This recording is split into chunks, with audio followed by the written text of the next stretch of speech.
Halo sahabat Kapas, berjumpa kembali bersama saya Pendeta Widodo Purwanto dalam program Kapas. Keluarga Allah pasti akan ke surga. Kami senang Anda boleh bergabung kembali dengan kami dalam program yang menyajikan diskusi seputaran pernikahan dan rumah tangga untuk membantu keluarga Kristen bahagia di dunia ini dan bersiap ke surga. Kali ini kita akan membahas satu topik yang sangat menarik dan penting dengan judul Teknologi dan Pertumbuhan Rohani Keluarga. Jalan-jalan di tepi taman, menikmati warna-warni pohon akasia. Teknologi bisa digunakan Tuhan menolong keluarga bertumbuh di dalamnya. Lantas bagaimanakah teknologi berhubungan dengan dan bisa digunakan untuk pertumbuhan rohani keluarga? Temukan jawabannya sesaat lagi, tetap bersama kami dalam program Kapas. Keluarga Allah pasti akan ke surga.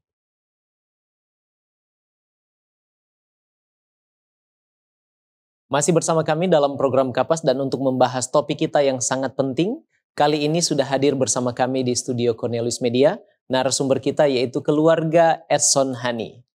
Bapak Edson Yahuda Putra M.Com saat ini melayani sebagai seorang dosen di Fakultas Ilmu Komputer Universitas Kelabat. Sedangkan Ibu Hani Purwati SE adalah seorang aparatur sipil negara yang melayani di Kementerian Keuangan Republik Indonesia. Kepada keluarga Edson Hani, Allah mengaruniakan 3 orang buah hati, Antares, Hans, dan Edgar. Mereka adalah keluarga yang berdedikasi dalam pelayanan, mereka suka berbagi, dan rendah hati. Langsung saja kita sapa narasumber kita kali ini. Shalom, Bapak Edson Yahuda Putra dan Ibu. Shalom. Apa kabarnya Pak dan Ibu? Baik, terima kasih Sehat, undangannya. ya? Sehat sekali. Puji Tuhan. Senang sekali boleh berjumpa kembali di program Kapas dan kami tahu banyak kesibukan. Terima kasih sudah bersedia menjadi narasumber Kapas pada episode kali ini. Kami juga terima kasih diundang di tempat ini dan luar biasa acaranya. Puji Tuhan, puji Tuhan. Baik, sebelum kita berdiskusi, Bapak Edson dan Ibu, mari kita awali dengan doa. Kita tunduk kepala dan berdoa. Terpujilah namamu ya Tuhan Allah kami sebab Engkau baik. Kasih setiamu tiada berkesudahan dan rahmatmu selalu baru. Terima kasih Engkau pertemukan kami kembali di dalam program Keluarga Allah Pasti Akan ke Surga Cornelius Media. Kami berdoa Tuhan menuntun diskusi kami dengan narasumber kami keluarga Edson Hani. Biarlah apa yang mereka akan sampaikan sebentar di dalam diskusi ini boleh membekali sahabat-sahabat Kapas, keluarga-keluarga Kristen untuk menikmati kebahagiaan di dunia ini dan akan bersiap ke surga. Terpujilah Engkau Tuhan. Kami serahkan diskusi kami ke dalam tangan kasih Tuhan. Di dalam nama Yesus kami sudah berdoa. Amin. Amin. Baik. Bapak Edson dan Ibu, topik kita penting dan menarik, relevan di zaman sekarang ini ya. Betul tentang sekali. Teknologi sehubungan dengan pertumbuhan rohani keluarga. Nah, mengapa topik ini penting untuk diangkat di dalam diskusi dan apa saja sasaran atau objektif dari diskusi kita kali ini? Silakan Bapak Edson dan Ibu. Baik. Bicara tentang teknologi, kalau orang nyebutkan sekarang kan iptek ya. Ilmu pengetahuan dan teknologi. Teknologi itu adalah metode ilmiah untuk mencapai tujuan dengan praktis. Dan itu ada di sekitar kita. Betul. Teknologi tidak bisa dipisahkan dari kehidupan kita. Dan orang semua menggunakan. 90% lebih orang sudah menggunakan screen dalam kehidupan mereka sehari-hari. Sudah tidak menggunakan lagi itu majalah, koran, dan seterusnya. Dan teknologi ini terus berkembang. Sementara karena teknologi itu membuat pekerjaan kita menjadi efisien dan efektif. Seperti kita kemari tadi ya, kita juga sementara berhubungan dengan di sini, kita lewat chat dan seterusnya mengetahui posisi di mana, kan kita juga menggunakan teknologi itu. Dan teknologi itu seperti apa ya, pisau apabila di tangan dokter maka itu menjadi satu alat untuk menyembuhkan. Betul. Waktu operasi. Tapi kalau di tangan penjahat jadi kejahatan dia itu. Tergantung siapa yang pegang. Tergantung siapa yang pegang. Iya. Nah, itu teknologi jadi bisa digunakan untuk berbuat jahat, bisa digunakan untuk sesuatu yang menolong kita juga bisa, dan ini ada di sekitar kita. Ya, di sekitar kita. Sementara di sisi lain, ya, kita ini punya agama dan kita menyembah Tuhan. Dan hidup kita tidak hanya jasmani saja, tetapi kita juga hidup secara ada kehidupan rohani juga. Di sana juga mental juga. mereka juga sama-sama bertumbuh jasmani kita. Sementara kita makan, tentu kita ingin makan yang sehat ya, yang penuh dengan gizi supaya tubuh kita menjadi sehat, dan rohani pun juga dia bisa bertumbuh. Ya, bagaimana sekarang rohani itu bisa diberi makanan yang sehat, makanan yang cocok supaya kerohanian kita ini bisa bisa menumbuhkan kerohanian kita. Jadi rohani itu kita bertumbuh dengan baik, tubuh kita menjadi sempurna oleh makan jasmani kita, otomatis mental kita pun juga baik. Jadi dua-duanya saling bertumbuh, ketika ini bertumbuh bersama, dan inilah yang fokus atau pentingnya kita, topik kita ini diangkat, dan ini sangat relevan sekali dengan kehidupan kita karena itu ada di sekitar kita. Betul sekali. Teknologinya berkembang, kerohanian kita pun juga ternyata harus berkembang. Betul. Kenapa harus berkembang? Karena ada tantangan ketika teknologi juga berkembang, dan itu harus jadi konsen kita di dalam keluarga. Betul. Karena tiap hari kita pakai ya teknologi. Betul sekali.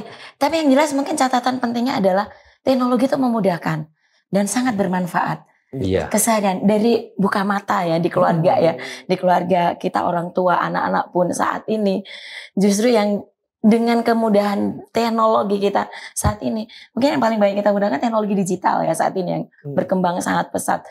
Nah, harusnya itu selaras juga dengan kita mengimbanginya dengan pertumbuhan kerohanian di dalam keluarga.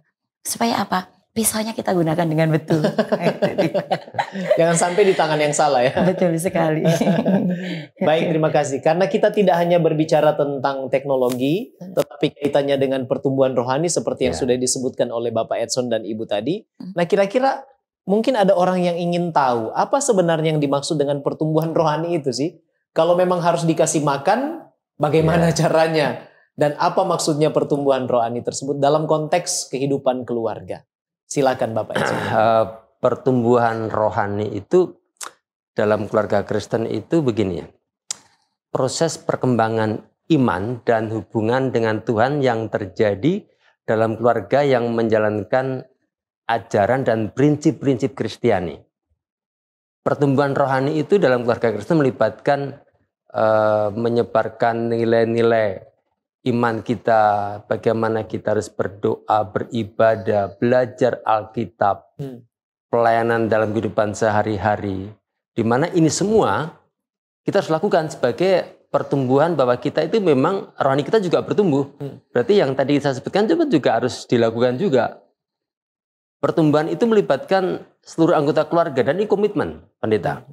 Jadi saya rasa karena teknologi juga ada dalam keluarga, kehidupan rohani pun harus juga bertumbuh juga di dalam keluarga. Iman mereka dalam keluarga pun juga harus bertumbuh. Ya, karena ini melibatkan pemahaman dan aplikasi ajaran-ajaran Alkitab dalam kehidupan sehari-hari. Betul. Ya, sebagai bukti dalam pertumbuhan rohani misalkan ya, kapan kita berhubungan dengan Tuhan? Ya, pagi hari. Kita juga bisa menyediakan dengan misalkan renungan pagi, atau kita bangun tidur masih malas, kita buka bacaan Alkitab online itu yang kita dengarkan, yang malas membaca misalkan. Kita bisa mendengarkan lagu-lagu rohani supaya semua sudah mulai masuk dalam kehidupan kita di pagi hari itu. Dan itu juga menggunakan teknologi. Sehingga dengan demikian kalau keluarga kita ini sehat rohaninya, maka dalam keluarga ini kita punya komitmen juga sehat rohaninya, maka itulah yang saya rasa itu yang diharapkan keluarga Kristen. Ya, supaya kerohanian kita meningkat melalui pelayanan kita, melalui pelajaran-pelajaran kita. Dengan teknologi kita bisa dimudahkan untuk mendapatkan hal-hal tadi itu yang saya sebutkan tadi itu. Baik. Ya, mungkin sedikit berbagi pendeta. Ini dari kondisi kita saat ini ya, untuk kami keluarga ya, bagaimana teknologi yang saat ini berkembang itu sebenarnya mendukung pertumbuhan kerohanian keluarga dengan dinamika yang terjadi dalam keluarga. Sebagai contoh misalnya kami ini sepanjang minggunya kami kondisinya terpisah-pisah. Anak kami jauh dari kami yang nomor satu ya. Saya sendiri juga karena pelayanan mengabdi sebagai abdi negara harus berpisah dengan keluarga. Tapi menjadi teknologi ini menjadi satu media ya, media yang mendekatkan, tetap menjaga. Jadi renungan pagi bersama kita, bisa ada 3 tempat. Ini sendiri-sendiri, tapi teknologi ini ternyata membantu kita untuk saling menjaga satu dengan yang lain, mengingatkan satu dengan, ayo kita renungan pagi, ayo kita worship pagi bersama-sama. Dan bahkan nggak cuma itu, kadang-kadang ketika kami, aku pengen sharing sedikit nih anak kami agak jauh gitu. Oke. Dan teknologi memudahkan. Kalau dulu zamannya kami orang tua ini masih kecil-kecil, harus baku dapa, face to face dulu dengan orang tua. Betul. Sekarang nggak perlu face to face, jarak berkilo-kilo, beratus kilo, beribu kilo mungkin ya. Bisa terhubung ya. Terdekatkan, terconnecting karena kemajuan teknologi. Artinya apa? Teknologi dapat berkembang, namun pertumbuhan kerohanian dalam keluarga pun sebenarnya terbantukan. Harus berkembang. Dan memang mau nggak mau memang harus mengikuti. Betul. Dan bagaimana kita memanfaatkan teknologi itu. Betul. Yang Tuhan boleh izinkan hikmat yang terwujudkan dalam teknologi itu sebenarnya bisa kita gunakan semaksimal mungkin untuk pertumbuhan keluarga. Baik. Gitu. Terima kasih Bapak Edson dan Ibu. Nah, sekarang dihubungkan dengan aspek rohani. Mungkin ada banyak orang yang bertanya, apakah teknologi ini sifatnya duniawi atau rohani sebenarnya? Dan kemudian kalau memang beberapa orang tadi kita bahas dari ini memudahkan, tapi apakah ada dampak negatifnya di balik penggunaan teknologi terhadap kerohanian kita? Silakan. Menarik ini Bapak. Tanya ini apa laki atau perempuan ini? Jasmani atau rohani ini? Oke, begini ya. Gambaran saya, menurut saya, teknologi itu netral dia itu. Jadi dia tidak memiliki sifat rohani atau ini jasmani ya. Ya, karena teknologi itu hanyalah alat, jalan atau metode untuk mencapai Tuhan dengan praktis. Atau teknologi sama dengan ilmu pengetahuan terapan. Nah, dengan demikian sifat rohani dan duniawi itu tergantung dari cara pandang teknologi tersebut digunakan. Di tangan siapa tadi ya? Dengan tangan siapa dia itu berada itu. Dia bisa dipakai untuk digunakan untuk akses sumber-sumber rohani misalkan ya. Untuk kita bisa lihat kitab suci misalkan, atau kita bertanya di Google atau di ChatGPT misalkan supaya lebih cepat ya merangkum. Mudah sekali. Dan itu dari sisi itu tentu ya dia mungkin sisi rohaninya muncul nih di teknologi tersebut. Terus kita pakai untuk nonton video-video berkonten rohani misalkan ya. Waktu berjalan bersama itu di mobil, di kendaraan begitu ya, kita putarkan lagu-lagu rohani, lagu gereja itu otomatis menambah menambah kerohanian kita. Menurut saya seperti itu ya. Juga bisa dipakai untuk pekabaran Injil saya rasa. Media ini saya rasa juga dengan sentuhan teknologi ya. Ya, dan ini bersifat rohani saya rasa. Beda dengan teknologi yang kita pakai untuk hiburan. Ya, hanya untuk memuaskan mata kita, hanya untuk berkomunikasi sosial yang tidak tahu yang masih dangkal lah kalau kita bilang ya bagaimana di media sosial. Tapi itu yang terjadi sih, yang ada di sekitar kita. Terus ketergantungan dari perangkat elektronik, dan itu maka itu sebagai bersifat duniawi. Jadi kalau kita gunakan untuk hal-hal yang tidak rohani, yang kita pakai untuk memuaskan mata kita melihat, hiburan kita bisa mendengar, dan itu dipakai untuk ketergantungan kita pada elektronik, maka itu saya rasa itu bersifat duniawi. Jadi tergantung dari masing-masing tadi, Pendeta. Iya, tergantung masing-masing tadi. Jadi contohnya seperti apa yang dampak negatifnya bila berada di tangan yang tidak rohani? Dampak negatif apa yang bisa muncul? Iya, ini memang menariknya gini, sesuatu gitu ya, yang namanya teknologi, tapi langsung ini rohani atau duniawi gitu ya. Tapi tadi Bapak Edson sudah sampaikan tergantung nih ya, tergantung, karena dia bukan satu sifat bahwa teknologi itu bersifat rohani atau bersifat duniawi, tapi bagaimana itu diterapkannya gitu kan, diterapkannya kan ini memang terapan. Nah, jadi kalau kita bercerita tentang dampak dari teknologi itu dikaitkan dengan aspek rohaninya ya, karena kan pertumbuhan terkait dengan bagaimana pertumbuhan kerohanian keluarga ya, tadi sedikit sudah sempat disinggung Bapak Edson ya, aplikasinya. Nih kalau misalnya ketika dia digunakan, artinya sudah ada sudah ada pemetaan nih, ketika dia digunakan untuk hal-hal yang menunjang pertumbuhan kerohanian, untuk pelayanan, untuk bagaimana kita meningkatkan pemahaman tentang cinta kasih Tuhan dalam keluarga, tentang bagaimana pengharapan kita tentang Tuhan di dalam keluarga. Artinya itu menjadi berdampak positif dan bersifat rohani buat kita gitu ya. Artinya menjadi teknologi yang mendukung kerohanian kita.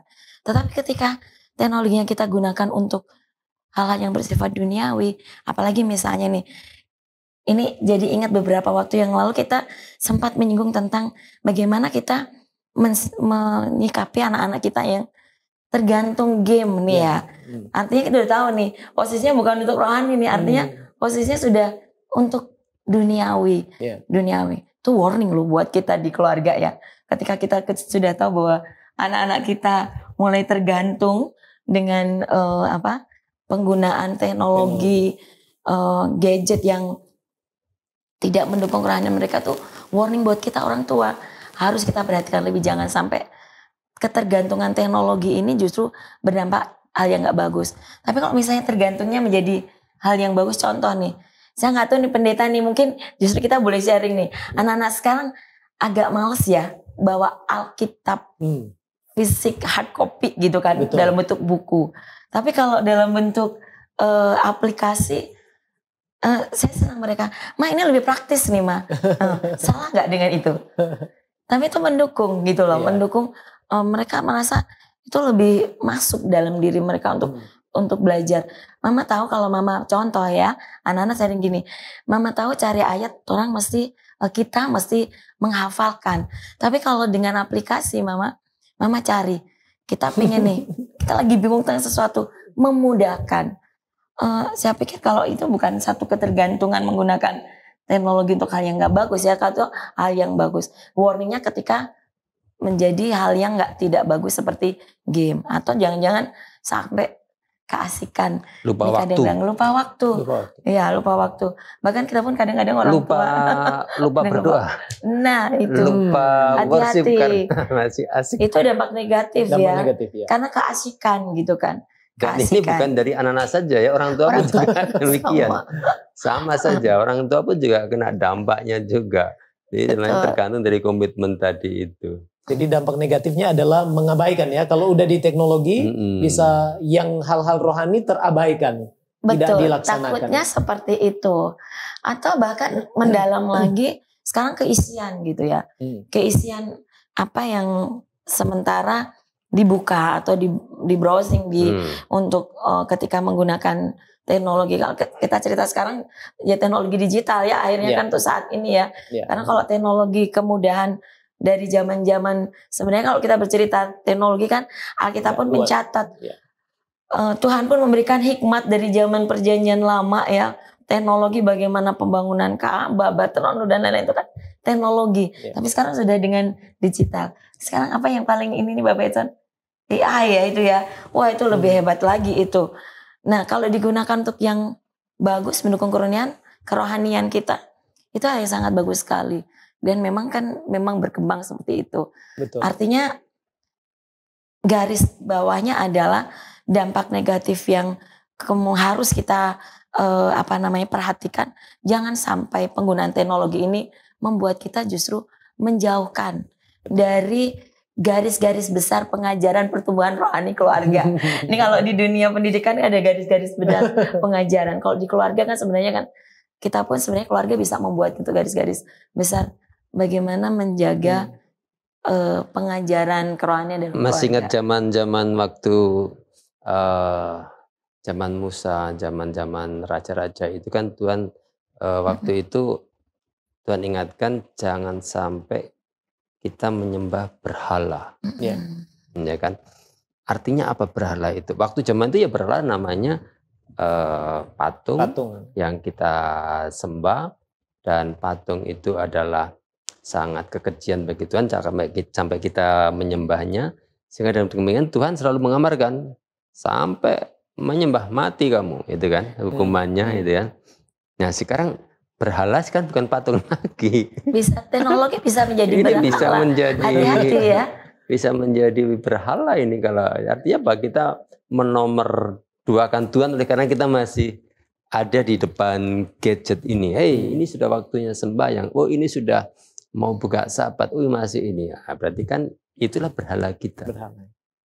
Nah, bayangkan kalau itu diterapkan sama kita, hukumannya mati, langsung mati. Ya, semoga dengan kita bisa memetakan hal seperti itu, kita bisa menghindari ya, atau menjauhkan keluarga kita dari dampak negatif perkembangan teknologi yang ada saat ini. Ya. Apalagi jadi sampai berhala ya. Iya, artinya pandangan kita tidak mengarah lagi ke Tuhan kan. Betul. Itu yang menjadi bahaya.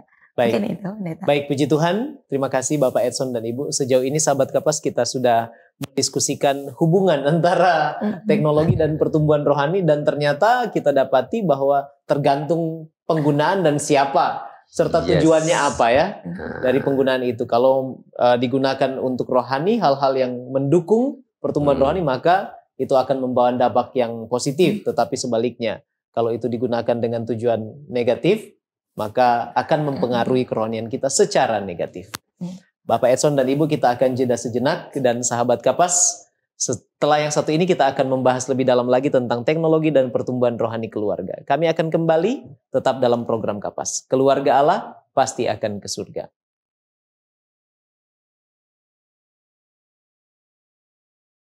Masih bersama kami dalam program Kapas, dan kita akan lanjutkan pembahasan kita dengan narasumber kita, yaitu teknologi dan pertumbuhan rohani keluarga. Bapak Edson dan Ibu, apa saja faktor yang menyebabkan teknologi ya, khususnya kita berbicara teknologi, pada umumnya menjadi salah satu penyebab atau penghambat ya dalam pertumbuhan rohani keluarga? Kira-kira faktor apa?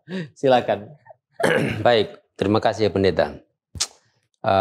Nomor satu yang saya paling tinggikan, itu mungkin adalah dia tidak tahu menjaga skala prioritas.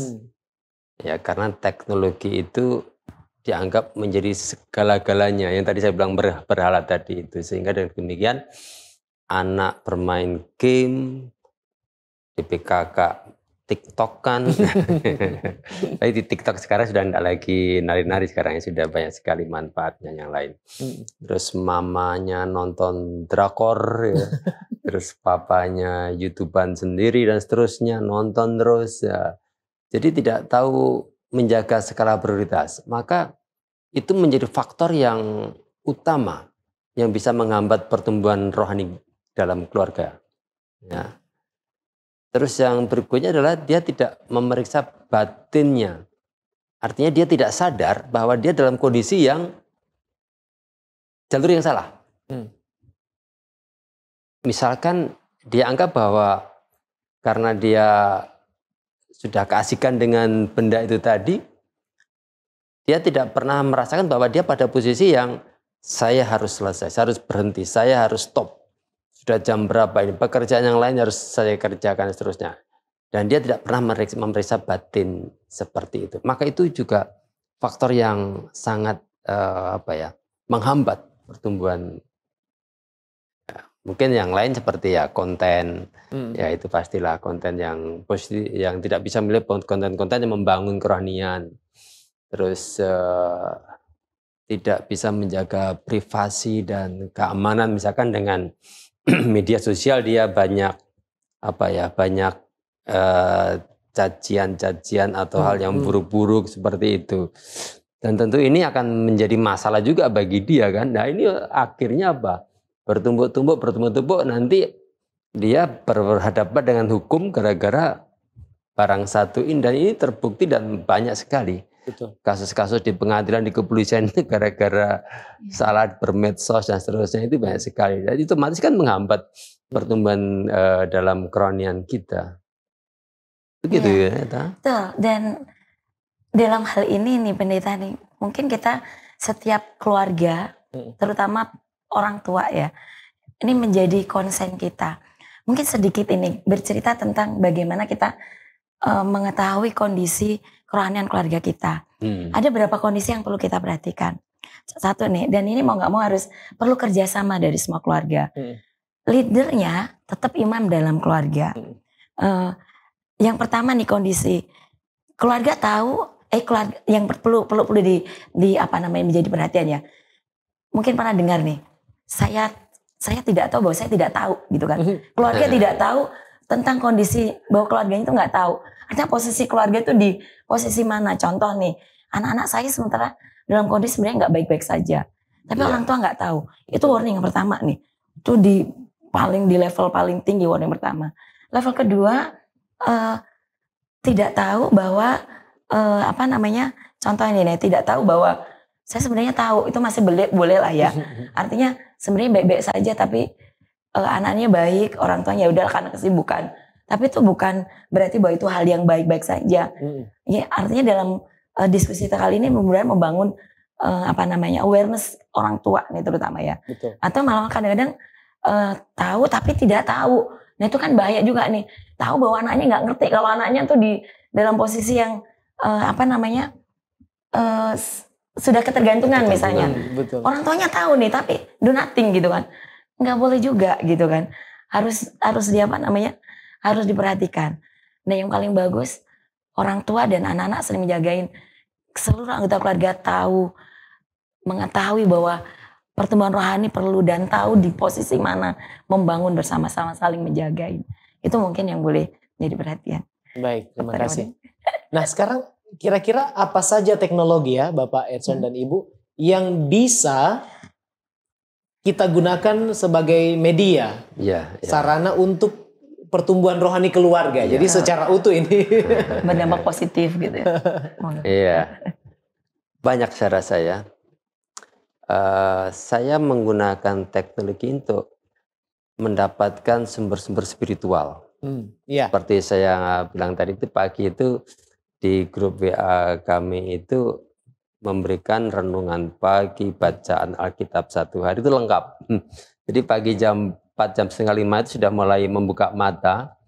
Nah itu yang kadang kita pakai gunakan untuk mendengarkan dulu seperti lagu rohani, terus bacaan Alkitab 1 pasal 1 hari gitu ya. Terus nanti sudah mulai agak jam setengah 6 itu baru keluar dari kamar. Jadi sudah mulai fresh sedikit. Terus dengan adanya teknologi juga kita bisa terhubung komunitas online ya dengan sesama kita ya. Kita bisa membentuk forum diskusi mungkin dengan teman, mungkin kita membuat grup khusus untuk pembahasan Alkitab, kita chapter apa. Atau kami di tempat kami dengan mahasiswa kami memiliki kelompok kecil ya. Dan itu kita saling tukar ayat gitu. Kadang kita diskusi dengan mereka. Ya itu kita menggunakan teknologi itu bagus sekali saya untuk pertemuan rohani ya. Bahkan saling menguatkan keluarga kecil dan seluruh keluarga besar ya. Senang sekali kalau misalnya pas hari ibadah gitu ya, langsung sharing satu ini. Oh saya lagi ibadah di sini. Rasanya menguatkan ya. Kayaknya kita menjadi bagian dari satu persekutuan yang indah, betul. Secara global gitu ya. Betul. Itu kemajuan teknologi. Dulu kita nggak merasa seperti itu. Yang di ujung terpencil banget rasa jauh. Tapi sekarang kan nggak didekatkan karena teknologi. Ada juga ibadah daring misalkan. Iya. Ibadah daring ya dulu waktu COVID lalu kita nggak bisa kemana-mana. Akhirnya terciptalah ibadah dalam jaringan begitu. Terus sekarang ada juga yang masih suka ya dengan ibadah daring itu, jadi suka dia membuka ikut acara di sinilah, ikut acara di sini, jadi ya, terpuaskan dia. Tapi ya jangan sampai keterusan. Iya, gereja sudah buka. Masih saja. Intinya ya Bapak kita ingin suka kemana, nonton dari siapa. Jadi kalau misalkan sahabat siang setelah makan itu kita tidak tahu apa yang harus dilakukan, ya putar Hope Channel saja sambil mengisi sepanjang satu hari itu.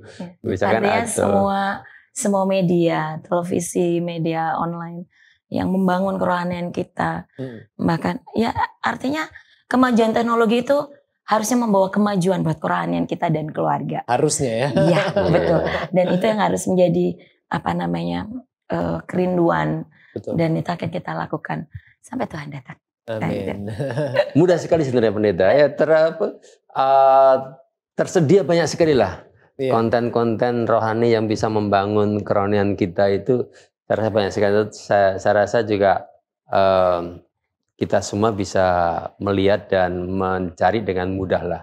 Betul. Seperti itu. Bahkan orang-orang yang sudah lanjut usia sekarang mereka tidak gaptek lagi terhadap. Betul. Ini sedikit kesaksian nih pendeta. Kami punya orang tua jauh ya. Dan rasanya senang sekali mereka membagikan cerita-cerita mereka bagaimana di gereja.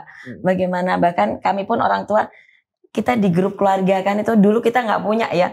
Mengingatkan anak-anak dengan pengajaran-pengajaran ayat-ayat yang mengingatkan selalu mereka. Kalau kita semakin sering kita mendengarkan, semakin sering kita bagikan ayat-ayat firman Tuhan, mudah-mudahan itu semakin menguatkan mereka untuk selalu ingat bahwa mereka punya Tuhan yang punya kehidupan mereka. Amin. Baik, puji Tuhan ya. Nah sekarang Bapak Edson dan Ibu, bolehkah membagikan tips ya yang sederhana, apa yang harus dilakukan agar teknologi ini bisa digunakan seluruh keluarga nih ya, untuk pertumbuhan kerohanian kita bersama.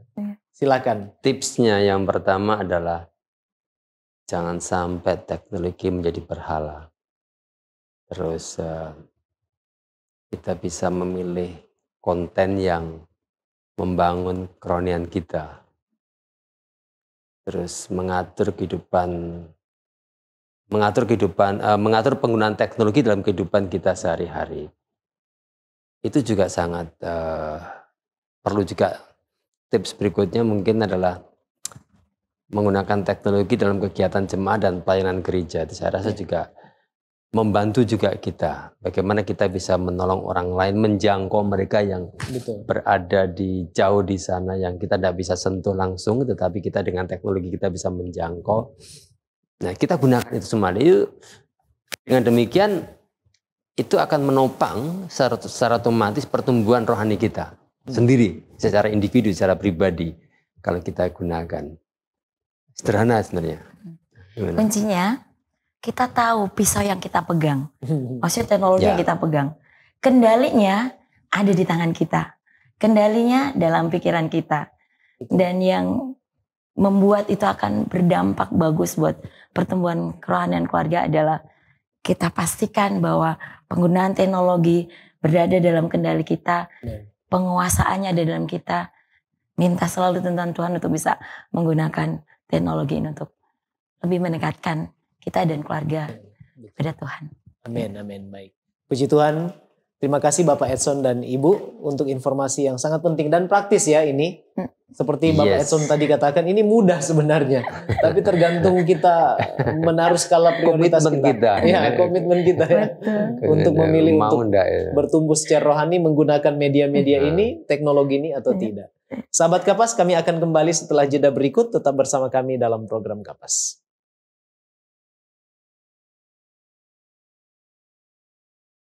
Masih bersama kami dalam program Kapas dan tidak terasa kita sudah tiba di segmen terakhir dari diskusi kita. Menarik sekali pembahasan kita bersama dengan narasumber, keluarga Bapak Edson Yehuda Putra bersama dengan Ibu Hani. Nah, tadi kita sudah panjang lebar berdiskusi tentang dampak positif nih ya, penggunaan teknologi dalam pertumbuhan rohani keluarga khususnya.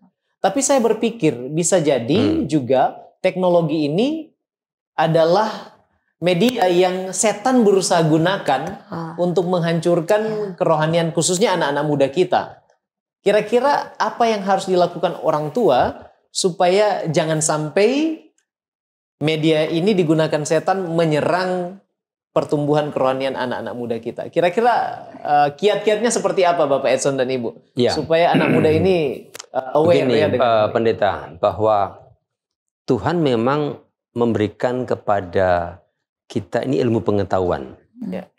Kita diberikan hikmat, kita diberikan otak untuk berpikir, dan lama-lama hasilnya di depan kita barang itu. Teknologi itu di depan kita. Artinya bahwa itu memang Tuhan pun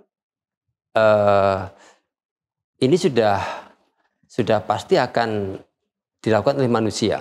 Tuhan sudah tahu itu. Dan Tuhan memberikan hikmat akal budi bagi kita. Dalam Amsal 1 ayat 5, baiklah orang bijak mendengar dan menambah ilmu, dan baiklah orang yang berpengertian memperoleh bahan pertimbangan. Artinya bahwa kita bila bisa menambah ilmu, tambah ilmu lagi, dan kita semakin cerdas, semakin pintar. Pertanyaan sekarang, kalau sudah pintar dan menghasilkan satu ilmu terapan yang kita sebut dengan teknologi tadi itu,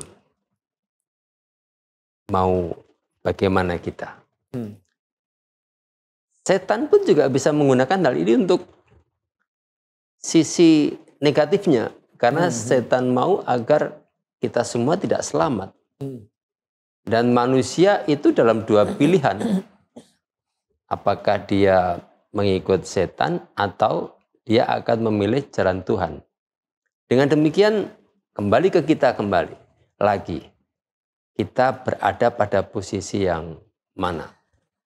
Jadi nasihat bagi firman Tuhan untuk ini, kita bisa gunakan bahwa teknologi yang ada pada kita ini adalah teknologi yang Tuhan sudah ketahui, manusia yang akan menjawab, memilih apakah ini untuk kebaikan atau sebaliknya. Jadi ada kebebasan memilih ya. Betul. Dan ini yang banyak menjadi tantangan kita, khususnya tadi pendeta tadi menyinggung anak-anak muda ya. Iya. Kalau kita anak-anaknya masih muda-muda nih pendeta dia. Pengalaman kami ketika bertemu dengan anak-anak muda itu, kita selalu ditanya, why ma? Selalu gitu kan. Kenapa sih aku harus begini gitu kan? Kenapa harus begitu gitu? Ya, betul. Harus ada alasan. Reasonnya harus ada gitu. Ini biasanya kami kalau sudah mentok-mentok, Kak, kamu kan sudah belajar Alkitab toh. Biasanya kami gitu. Karena kita kadang-kadang orang tua nggak mungkin bisa mengikuti alam pikirnya mereka. Betul. Gitu. Alam pikiran mereka. Nah, ini yang perlu kita dorong terus kepada anak-anak muda kita itu. Jangan sampai melalui anak-anak muda ini setan justru menggunakan teknologi itu untuk menjauhkan anak-anak kita tuh lebih jauh dari Tuhan. Nah ini saya mungkin sedikit nih, buku pendidikan halaman 269. Hal yang paling penting untuk kita, terutama buat anak-anak muda nih, berkaitan dengan disiplin. Sedikit nih, saya bacakan aja ya. Salah satu dari pelajaran pertama yang perlu dipelajari oleh seorang anak ialah pelajaran mengenai penurutan. Kenapa paling enak kalau kita sudah mentok diskusi dengan anak-anak gitu kan, debat dengan anak-anak gitu. Kamu udah baca firman Tuhan belum sayang? Itu paling enak tuh. Karena kan kita tahu mereka sebenarnya sekarang udah dalam pertumbuhan mereka kan, kita sudah mendorong mereka untuk itu. Itu salah satu paling enak. Karena firman Tuhan mereka tahu itu nggak bisa didebat lagi. Dan itu yang paling bisa digunakan untuk, yang boleh kita turutin itu siapa?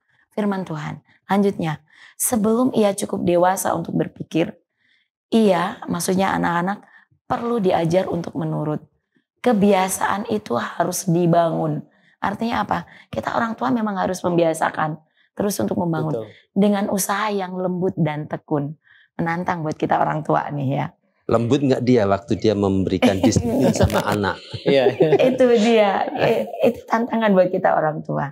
Nah lanjutnya nih, buku pendidikan mencatat. Dengan demikian dapat mencegah pertentangan-pertentangan yang mungkin terjadi di kemudian hari antara kemauan dan kekuasaan. Di dalamnya ada kekuasaan atas penggunaan teknologi yang banyak sekali menyebabkan terciptanya kerenggangan hubungan dan kepahitan terhadap para orang tua dan guru. Ini terkait pertumbuhan rohani dan pengenalan Tuhan. Betul. Dan terlalu sering untuk menolak kekuasaan manusia maupun paling penting bisa menolak keilahian Tuhan kita. Gara-gara Yes. teknologi tadi itu. Dan anak tidak boleh kita nanti dibilang, oh nanti kalau dia sudah dewasa pasti mengerti sendiri kok nanti itu. Oh tidak bisa. Terlambat itu nanti kalau sampai salah. Ya untuk kalau dia misalkan mengerti betul ya. Tapi kalau dia jalan sudah salah, kita tidak pernah tegur, kita tidak kasih teguran disiplin atau sapaan begitu, ya otomatis kalau dia tidak mengerti, nanti suatu besar nanti akan jadi masalah nanti. Itu makanya mungkin berbagi nih buat ibu-ibu ya.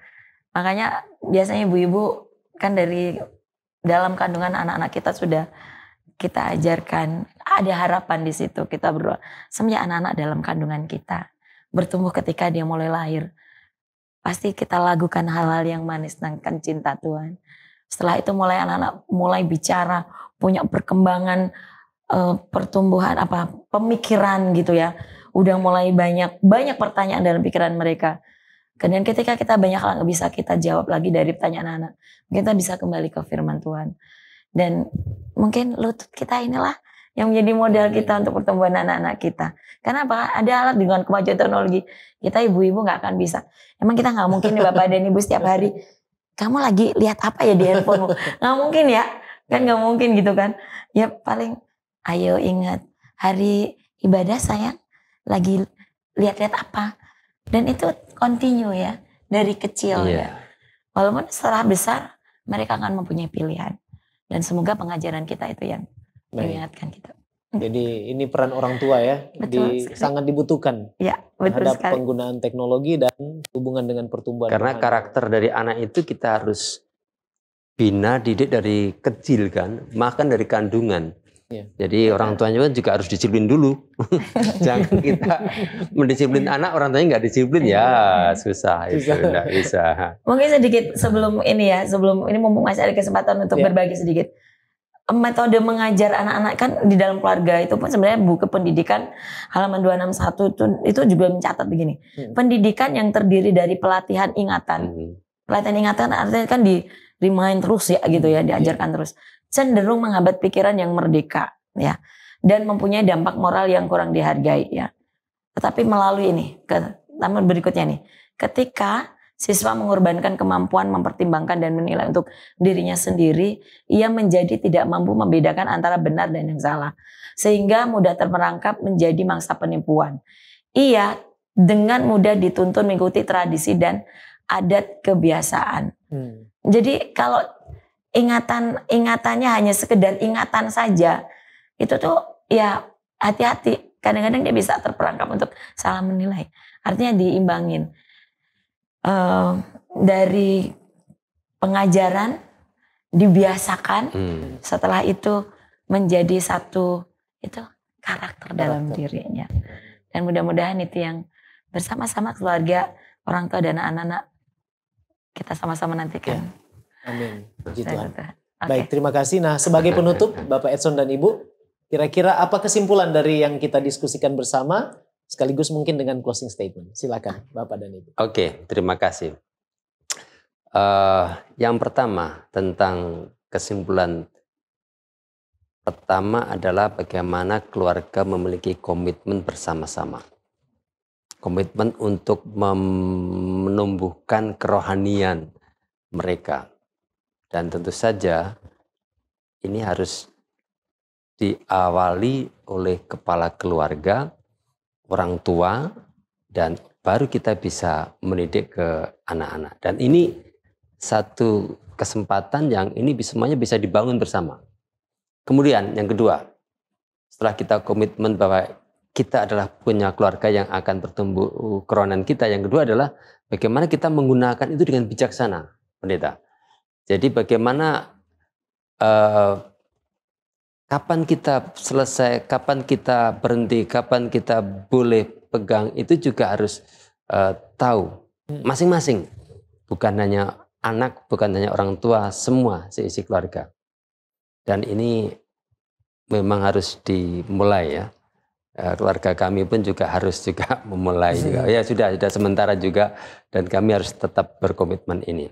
Terus yang ketiga, anak-anak rawan terhadap perkembangan teknologi, dan itu tanggung jawab orang tua. Bagaimana dia tidak terpengaruh dari dampak negatif dari teknologi itu. Amin. Jadi, tanggung jawab orang tua itu. Itu perannya dan tanggung jawab orang tua ya. Iya. Jadi komitmen bersama, kemudian bijaksana dalam penggunaan teknologi, dan kemudian ada peran orang tua ya. Orang tua. Tanggung jawab karena semakin berkembangnya zaman, anak-anak ini bisa terpapar dari sisi negatif, tapi ada peran orang tua di sana. Ibu mungkin ada closing statement, silakan. Ya, mudah-mudahan kita seluruh keluarga bisa lebih aware terhadap kemajuan teknologi yang berkembang saat ini, tapi bersamaan itu justru lebih aware lagi, artinya porsinya tuh lebih tinggi lagi untuk meningkatkan pertumbuhan kerohanian keluarga kita. Teknologi berkembang maju, kita di kerohanian harus jauh lebih maju. Karena apa? Waktunya sudah dekat untuk kita menyambut berkat Tuhan dan kedatangan Tuhan. Okay. Amin. Ya. Kiranya kita semua boleh menjadi keluarga-keluarga yang bersiap ya. Amin. Secara rohani sudah bersiap bagi kedatangan Tuhan. Amin. Baik, puji Tuhan, kita sudah mendengarkan penjelasan yang begitu menarik dan bermanfaat yang kami percaya sudah membekali sahabat-sahabat Kapas sehubungan dengan teknologi dan pertumbuhan rohani keluarga. Dan untuk mengakhiri diskusi kita, Bapak Edson Yehuda Putra akan mendoakan kita sekalian. Silakan. Tuhan Bapa kami yang bersemayam dalam kerajaan surga, terima kasih pada saat ini kami sudah mendiskusikan bagaimana peran dari teknologi bisa menumbuhkan kerohanian kami. Kiranya ini bermanfaat bagi kami, bermanfaat bagi semua orang. Dan tentu saja kami akan lebih dekat kepadamu dan menyambut kedatanganmu yang kedua kali nanti dengan penuh sukacita. Terima kasih Tuhan, bersama dengan kami dalam nama-Mu Tuhan Yesus kami berdoa dan mengucap syukur. Amin. Amin. Sekali lagi terima kasih Bapak Edson Yehuda Putra dan Ibu Hani. Terima kasih juga Pendeta yang sudah menjadi narasumber di program Kapas kali ini, dan saya percaya ini menginspirasi sahabat-sahabat Kapas yang sudah bergabung dengan kami. Doa kami kiranya Tuhan akan selalu memberkati dan akan memberikan keberhasilan dalam tugas pelayanan bersama dengan anak-anak. Iya. Terima kasih juga untuk semua sahabat Hope Channel Indonesia yang sudah bergabung dengan kami dalam program Kapas. Dan dengan demikian berakhirlah sudah kebersamaan kita. Kalau sahabat Kapas merasa diberkati, jangan lupa subscribe, like, dan share channel YouTube Cornelius Media. Dan jangan lupa bergabung kembali dengan kami dalam program yang sama pada episode selanjutnya. Terima kasih juga atas kesetiaan Anda bergabung dengan kami Cornelius Media. Jangan lupa ada program menarik lain dari kami. Pastikan Anda mengikutinya dan diberkati oleh Tuhan. Menjadi sahabat Kapas, kita belajar bersama, kita bertumbuh bersama, kita bahagia bersama, dan bersiap ke surga bersama, sebab keluarga Allah pasti akan ke surga. Saya Pendeta Widodo Purwanto, bersama dengan narasumber kami, keluarga Edson Hani. Sampai jumpa lagi dan salam Kapas.